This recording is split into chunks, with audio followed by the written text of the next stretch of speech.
और नक्सलियों के खिलाफ चतरा पुलिस को एक बड़ी सफलता हाथ लगी है। एसपी को मिली गुप्त सूचना के आधार पर पुलिस ने छापेमारी की, जिसमें एरिया कमांडर बलवंत उर्फ छोटी को गिरफ्तार किया गया। गिरफ्तार नक्सली पर 6 से अधिक मामले दर्ज हैं। हमारे टीम का गठन किया गया था और इस हमारी टीम ने ग्राम पचमो से एरिया कमांडर को गिरफ्तार करने में कामयाबी हासिल की है। इनमें विभिन्न थानों में लगभग अभी 7 कांड दर्ज हुए पाए गए हैं। वहीं गिरिडीह के जमुआ में जमीन विवाद को लेकर 2 पक्षों के बीच जमकर मारपीट हुई। दोनों तरफ से ईंट पत्थर और लाठी डंडे चले। महिलाओं ने भी एक दूसरे को जमकर पीटा। इस लड़ाई में 2 लोगों को ज्यादा चोट लगी है। बताया जा रहा है कि दोनों गोतिया घर में हिस्सेदारी और जमीन में हिस्सेदारी को लेकर कई सालों से आपस में झगड़ रहे हैं। टाटर खोल के धक्का मार के भीतर डूबिया। संजली लड़की आके बक्सा पैसा फोड़ फाड़ दिया और बड़की लड़की गहना जेवर सब छीन लिया। यार हमारा छतिया पर चढ़ के मम्मा यार संजली लड़किया बड़की लड़किया 3 गो है, लड़की 4 गो। वो सब घर जाके जो सो एकाएक मारपीट करने लगा। देखिए हमको यहाँ छाती में एक से चोट बोल नहीं पा रहे हैं, दर्द से जो और माथा भी जो से फटा हुआ है और कल एक केस किए हैं, अभी तक पुलिस ने किए हुए हैं।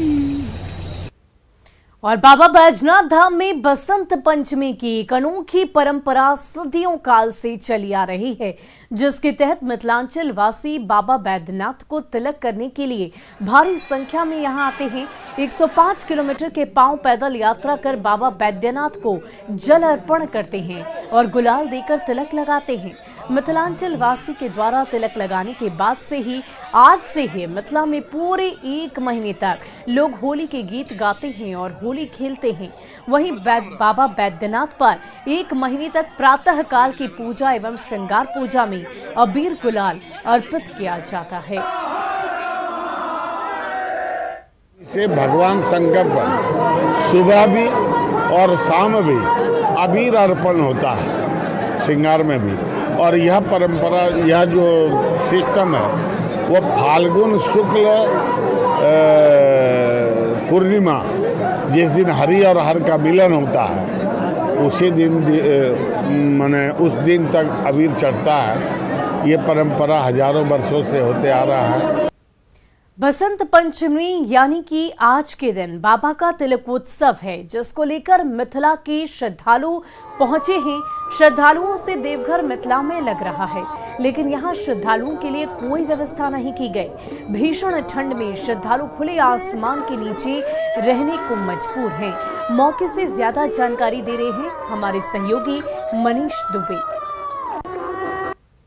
अतिथि देवो भव, अतिथि देव के सामान्य होते हैं और देवनगरी देवघर में बसंत पंचमी को लेकर काफ़ी संख्या में यहाँ पर श्रद्धालु पहुँचे हुए हैं। इन्हें बाबा के ससुराल पक्ष के लोग भी कहते हैं। 105 किलोमीटर के पांव पैदल यात्रा करके ये देवघर देवनगरी पहुँचते हैं और बसंत पंचमी को दिन बाबा को तिलक चढ़ाते हैं और उसके बाद पूजा पाठ करके यहाँ से रवाना होते हैं। लेकिन कल रात से जो बारिश हो रही है, यहाँ जिला प्रशासन की पोल खोल दी गई है। जिस जगह हम खड़े हैं ये आरएल सराफ स्कूल का प्रांगण है और यहाँ पर ही वो तिलक हरुआ आके रुकते हैं और पूजा पाठ करके ही यहाँ से जाते हैं। लेकिन बारिश होने के बाद पूरा कीचड़ जम गया है। इसके साथ साथ यहाँ पर ना ही कोई शेडिंग का व्यवस्था किया गया है जिला प्रशासन के द्वारा और ना ही अलाव का भी व्यवस्था किया गया है। हालांकि निगम के द्वारा शौचालय जरूर दिया गया है, लेकिन शौचालय पूरी तरह से गंदा है। यहाँ पे हमारे साथ श्रद्धालु हैं, उनसे हम बात करेंगे और जानने की कोशिश करते हैं कि कितनी परेशानी हो रही है। ये बारिश हो गई है, उसके बाद कितनी परेशानी हो रही है और जिला प्रशासन से क्या तैयारियां की गई थी? परेशानी तो बहुत है, मतलब यहाँ व्यवस्था नहीं है। व्यवस्था में जलावन थोड़ा चाहिए और ये पानी का व्यवस्था चाहिए।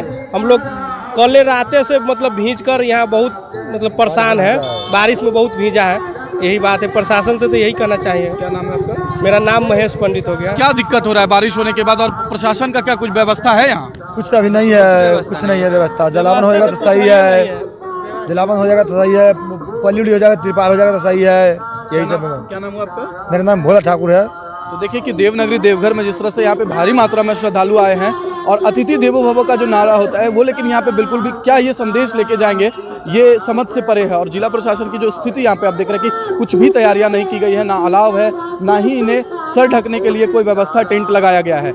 ऐसे में कह सकते हैं कि जिला प्रशासन बिल्कुल विफल है इस प्रांगण को देखकर कि जिस तरह से लोग आए हैं, श्रद्धालु लोग आए हैं कि पूजा पाठ करके जाएं, लेकिन यहाँ पे पूरी तरह से प्रशासन विफल दिख रहा है। मनीष दुबे, न्यूज़ 18, देवघर।